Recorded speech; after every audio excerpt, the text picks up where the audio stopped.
ಎಲ್ಲರೂ ನಮಸ್ತೆ. ಎಲ್ಲರೂ ಹೆಂಗರಿ ಆರಾಮದಿರಿ? ಇವತ್ತು ನಮ್ಮೂರಿನ ಜಾತ್ರೆಯ ಮೂರನೇ ದಿನ. ಇವತ್ತು ನಮ್ಮೂರಿನ ಜಾತ್ರೆಯ ಮೂರನೇ ದಿನ. ಇವತ್ತು ಹಬ್ಬಗಳ ಕಾರ್ಯಕ್ರಮ ಹಮ್ಮಿಕೊಂಡಿರ್ತಾರೆ.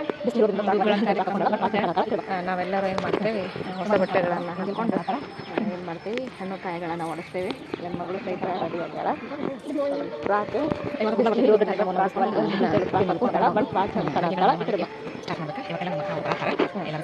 ಹಬ್ಬ ಮಾಡ್ತೀವಿ. ಗುಗ್ಗಳ ವೀರಭದ್ರೇಶ್ವರ ದೇವಸ್ಥಾನದ ಹೋಗಿ ಮತ್ತೆ ಮಾಡ್ತೀವಿ ವಾಪಸ್ ಇಲ್ಲಿ ಅದರ ಒಂದು ಸ್ಥಾನಕ್ಕೆ ಬರ್ತಕ್ಕಂಥದ್ದು. ಈ ಗುಗ್ಗಳ ಕಾರ್ಯಕ್ರಮ ಆದಮೇಲೆ ಈವ್ನಿಂಗ್ ತೇರಿರ್ತೈತಿ. ಎಲ್ಲರೂ ತೇರನ ಸಾಯಂಕಾಲ ಎಲ್ಲಿಗೆ ಬರ್ರಿ ಅಂತ ಹೇಳ್ತಾ ಇಲ್ಲಿಗೆ ಇದು ಮಾಡ್ತೇನೆ. ನೆಕ್ಸ್ಟ್ ಇದು ಇವಾಗ ಗುಗ್ಗಳ ಬರ್ತೈತಿ. ಗುಗ್ಗಳ ಕಾರ್ಯಕ್ರಮವನ್ನು ಮುಗಿಸ್ಕೊಂಡು ಗುಗ್ಗಳ ಮತ್ತೇನು ಮಾಡಬೇಕು, ಮಧ್ಯಾಹ್ನದ ಒಂದು ಅಡುಗೆಗಳನ್ನು ಮಾಡಲಿಕ್ಕೆ ಸ್ಟಾರ್ಟ್ ಮಾಡ್ಬೇಕು. ಇವತ್ತೆಲ್ಲ ನಮ್ಮ ಅಕ್ಕ ಅವರು ಬರತ್ತಾರೆ. ಎಲ್ಲರೂ ಸೇರಿ ಒಟ್ಟಿಗೆ ಹಬ್ಬ ಮಾಡ್ತೇವೆ. ಗುಗ್ಗಳ ವೀರಭದ್ರೇಶ್ವರ ದೇವಸ್ಥಾನದ ತನಕ ಹೋಗಿ ಮತ್ತೇನು ಮಾಡ್ತೈತಿ, ವಾಪಸ್ ಇಲ್ಲಿ ಇದಕ್ಕೆ ಸ್ಥಾನಕ್ಕೆ ಬರ್ತಕ್ಕಂಥದ್ದು. ಈ ಗುಗ್ಗಳ ಕಾರ್ಯಕ್ರಮ ಆದಮೇಲೆ ಈವ್ನಿಂಗ್ ತೇರಿರ್ತೈತಿ. ಹಾಗಾದರೆ ಎಲ್ಲರೂ ತೇರನ್ನು ಸಾಯಂಕಾಲ ಎಳಿಲಿಕ್ಕೆ ಬರ್ರಿ ಅಂತ ಹೇಳ್ತಾ ಇಲ್ಲಿಗೆ ಇದು ಮಾಡ್ತೇನೆ. ನೆಕ್ಸ್ಟ್ ಅದು ನಿಮ್ಗೆ ವಿಡಿಯೋನ ಕಂಟಿನ್ಯೂ ಮಾಡ್ತೇನೆ. ನಮಸ್ತೆ. ಇದು ಬೆಳಗಿನ ಜಾವ ಗುಗ್ಗಳದ ಕಾರ್ಯಕ್ರಮ. ಗುಗ್ಗಳದ ಪಾಲ್ಕೆ ಜೊತೆಗೆ ಪುರುವಂತರು ಸಹಿತ ಬರ್ತಿದ್ದಾರೆ. ಇವರೆಲ್ಲ ಏನು ಮಾಡ್ತಾರೆ, ಒಡಪುಗಳನ್ನು ಹೇಳೋದ್ರ ಮೂಲಕ ಗುಗ್ಗಳವನ್ನು ಪ್ರಾರಂಭಿಸ್ತಾರೆ. ಇದು ನಮ್ಮ ಮನೆ ಮುಂದೆನೇ ಇರ್ತಕ್ಕಂಥದ್ದು. ತುಂಬ ಚೆನ್ನಾಗಿ ಇರ್ತೈತಿ ವೀರಭದ್ರೇಶ್ವರ ಗುಗ್ಗಳ. ತಾವೆಲ್ಲರೂ ಕೇಳಿರ್ಬೋದು. ಯಾವ ಊರಲ್ಲಿ ಗುಗ್ಗಳಗಳನ್ನು ಮಾಡಿದರು ಈ ಜಾತ್ರೆಯಲ್ಲಿ, ಈ ಸರಿ ಜಾತ್ರೆಯಲ್ಲಿ ಅಂತ ಕಮೆಂಟ್ ಮಾಡಿರಿ.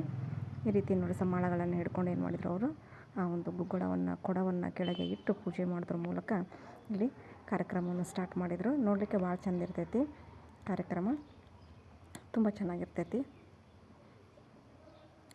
ಇಲ್ಲಿ ನನ್ನ ಮೈದ್ನ, ನನ್ನ ತಂಗಿ ಮತ್ತು ನನ್ನ ಅತ್ತಿಗೆ ಏನು ಮಾಡಿದರು, ಇಲ್ಲಿ ಶಸ್ತ್ರಗಳನ್ನು ಹಾಕಿಸ್ಕೊಂಡ್ರು. ಹರಕೆ ಇರೋದ್ರಿಂದ ಶಸ್ತ್ರಗಳನ್ನು ಹಾಕಿಸ್ಕೊಂಡು ಏನು ಮಾಡಿದ್ರು ಅವರು ಇಲ್ಲಿ ಇದರಲ್ಲಿ ಪಾಲ್ಗೊಂಡ್ರು. ಇಲ್ಲಿ ಎಲ್ಲರೂ ಏನು ಮಾಡ್ತಾರೆ, ಆ ಒಂದು ಗುಗ್ಗಳ ಕೊಡಕ್ಕೆ ಕೆಳಗಿಟ್ಟ ತಕ್ಷಣ ಹಣ್ಣು ಕಾಯಿಗಳನ್ನು ಒಡಿಸೋದ್ರ ಮೂಲಕ ಏನು ಮಾಡ್ತಾರೆ, ತಮ್ಮ ಭಕ್ತಿಯನ್ನು ಸಮರ್ಪಣೆ ಮಾಡ್ತಾರೆ. ಇಲ್ಲಿ ನೋಡ್ರಿ ನಮ್ಮ ಮನೆಯವರು ಇಲ್ಲಿ ಕಾಯಿಗಳನ್ನು ಒಡಿಸಿ ಏನು ಮಾಡಿದರು, ಶಸ್ತ್ರಗಳನ್ನು ಹಾಕಿಸ್ಕೊಳ್ಳಿಕ್ಕೆ ಬಂದರು. ನೋಡ್ರಿ ಎಲ್ಲರೂ ಸಹಿತ ಶಸ್ತ್ರಗಳನ್ನು ಹಾಕಿಸ್ಕೊಂಡ್ರು. ಸ್ವಲ್ಪ ಭಯ ಅನ್ನಿಸ್ತೈತಿ ನೋಡಲಿಕ್ಕೆ, ಹಾಕಿಸ್ಕೊಂಡವ್ರು ನೋಡಲಿಕ್ಕೆ. ಬಟ್ ಹಾಕಿಸ್ಕೊಂಡ್ಮೇಲೆ ಏನೂ ಆಗೋದಿಲ್ಲ, ದೈವಿಕ ಕೃಪೆ ಇರೋದ್ರಿಂದ. ನೋಡಿರಿ ಇವರೆಲ್ಲರೂ ಏನು ಮಾಡಿದ್ರು, ಶಸ್ತ್ರವನ್ನು ಹಾಕಿಸ್ಕೊಂಡ್ರು. ಹಣ್ಣು ಕಾಯಿಗಳನ್ನು ಒಡಿಸಿ ಶಸ್ತ್ರವನ್ನು ಹಾಕಿಸ್ಕೊಳ್ಳಿಕ್ಕೆ ರೆಡಿ ಆಗ್ತಾಯಿದ್ರು. ನೋಡ್ರಿ ಇವೆಲ್ಲ ಪುರುವಂತರು. ಭಾಳ ಚಂದ ಇರ್ತೈತಿ. ಚಿಕ್ಕ ಮಕ್ಕಳೆಲ್ಲ ನಾವು ಚಿಕ್ಕವರಿದ್ದಾಗ ಇವರನ್ನು ನೋಡಿ ಹೆದರಿ ಹೋಗ್ತಿದ್ವಿ, ಅಷ್ಟು ಭಯಾನಕ ಇರ್ತಾರೆ ಅವರು. ಅಂದರೆ ವೀರಭದ್ರೇಶ್ವರ ಅಂತಂದ್ರೇ ರೌದ್ರಾವತಾರ, ಭಯಾನಕ ಒಂದು ಭಯವನ್ನು ಬೆಳೆಸ್ತಕ್ಕಂತಹ ದೇವರು. ಅಷ್ಟೇ ಪವರ್ಫುಲ್ ಆಗಿರ್ತಕ್ಕಂಥ ದೇವರು ಅಂತ ಹೇಳ್ತೀವಿ. ಇಬ್ಬರು ನೋಡ್ರಿ ನನ್ನ ಮೈದ್ನವ್ರು 3 ಜನ ಏನು ಮಾಡ್ತಾರೆ, ಇಲ್ಲಿ ಅವರಿಗೆ ಶಸ್ತ್ರವನ್ನು ಹಾಕ್ತಾಯಿದ್ದು. ಈ ರೀತಿ ಏನು ಮಾಡಿದರು, ಶಸ್ತ್ರವನ್ನು ಹಾಕಿದರು. ಶಸ್ತ್ರವನ್ನು ಕಣ್ಣಿಗೆ ಹಾಕಿಸ್ಕೊಂಡ ನನ್ನ ಮೈದ್ನ, ನನ್ನ ತಂಗಿ ಮತ್ತು ನನ್ನ ನಾದಿನಿ ಇಬ್ಬರು ಕೈಗೆ ಹಾಕಿಸ್ಕೊಂಡ್ರು. ತುಂಬ ಬಿಸಿಲಿತ್ತು, ಆದರೂ ಸಹಿತ ಒಂದು ದೇವರ ಆಶೀರ್ವಾದದಿಂದ ಯಾರಿಗೂ ಏನೂ ಆಗಲಿಲ್ಲ.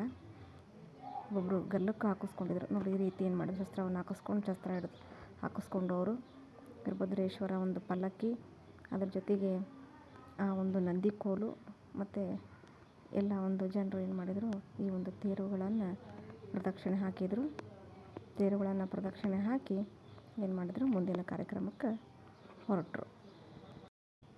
ಇಲ್ಲಿ ನನ್ನ ಮಗಳು ಸಹಿತ ಅವ್ರ ಜೊತೆಗೆ ಪ್ರದಕ್ಷಿಣೆಯನ್ನು ಹಾಕಿದ್ಲು. ಎಲ್ಲರೂ ನೋಡ್ರಿ ಇಲ್ಲಿ ಭಾಳ ಚಂದ ಬೆಳಗಿನ ಜಾವ ಭಾಳ ಫ್ರೆಶ್ ಅಪ್ ಆಗಿರ್ತೀವಿ. ಇದು ನೋಡ್ರಿ ಇಲ್ಲಿ ಗಲ್ಲಕ್ಕೆ ಎಲ್ಲ ಶಸ್ತ್ರವನ್ನು ಹಾಕಿಸ್ಕೊಂಡಾರ.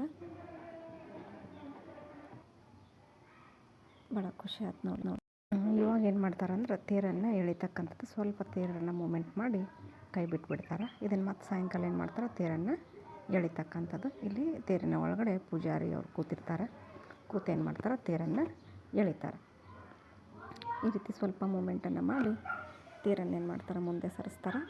ಇಲ್ಲಿಗೆ ಒಂದು ಜಾತ್ರೆಯ 3ನೇ ದಿನದ ಬೆಳಗಿನ ಕಾರ್ಯಕ್ರಮ ಮುಕ್ತಾಯ ಆಗ್ತೈತಿ.